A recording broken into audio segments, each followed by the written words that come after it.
कोई व्यक्ति दूसरे का अपमान क्यों करता है? क्या आपने कभी विचार किया है? वैसे तो हम भी बिना कारण बहुतों का अपमान करते हैं।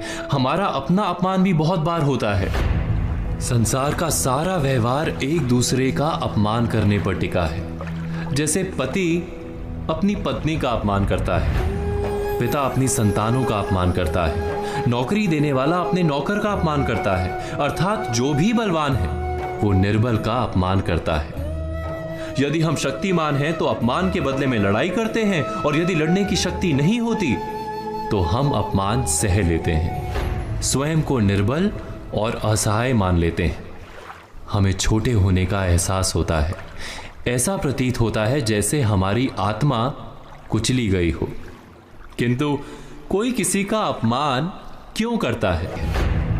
जब अपमान होता है तो मनुष्य को अपनी निर्बलता का एहसास होता है, और निर्बलता का बोध मनुष्य को कुचल देता है। वो अधिक से अधिक निर्बल बन जाता है, अत्याचार सहने की आदत सी पड़ जाती है, आत्मविश्वास का नाश हो जाता है। और जब आत्मविश्वास नहीं होता तो मनुष्य शराब और जुए जैसे व्यसनों में सुख ढूंढता है, मन से रोगी बन जाता है।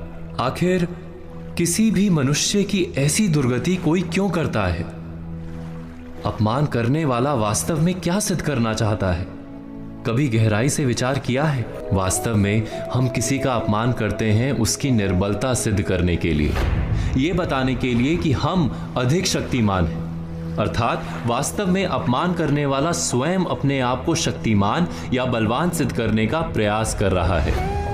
अपमान करने वाला हकीकत में अपनी शक्ति से आश्वस्त नहीं है, उसे अपनी शक्ति पर भरोसा नहीं है। दूसरों को चुनौती देकर वो अपनी शक्ति पर विश्वास प्राप्त करने की कोशिश करता है। क्या ये सच नहीं? जब हम किसी का अपमान करते हैं तो वास्तव में इतना ही प्रकट करते हैं कि हमें अपने बल पर भरोसा नहीं। हमें ये संसार एक अविरत संघर्ष प्रतीत होता है, कभी ना रुकने वाली एक जंग सी दिखाई देती है। हम अपने निकट आने वाले सभी को प्रतिद्वंदी मानते हैं, फिर वो पति या पत्नी ही क्यों ना हो। हमें निरंतर लगता है कि हमें अपनी शक्ति सिद्ध करनी होगी, अन्यथा हमारा शोषण होगा, हम किसी के गुलाम बन जाएंगे। किंतु क्या हमने कभी विचार किया है कि दूसरों को प्रतिद्वंदी अर्थात दुश्मन मानने के बदले कलीग मान लें, हमारी सहायता करने वाले सहयोगी मान लें, अर्थात दूसरे व्यक्ति को प्रेम करें तो उसका अपमान करना आवश्यक ही नहीं होगा। किंतु प्रेम करने के लिए आत्मविश्वास आवश्यक है। जिसे अपनी शक्ति पर विश्वास नहीं, वो प्रेम कर ही नहीं सकता। अर्थात जिसका हृदय आत्मविश्वास से भरा होता है, ना वो अपमान करता है, ना अपमान को स्वीकार करता है। क्या ये सत्य नहीं? इस तथ्य पर विचार अवश्य कीजिएगा।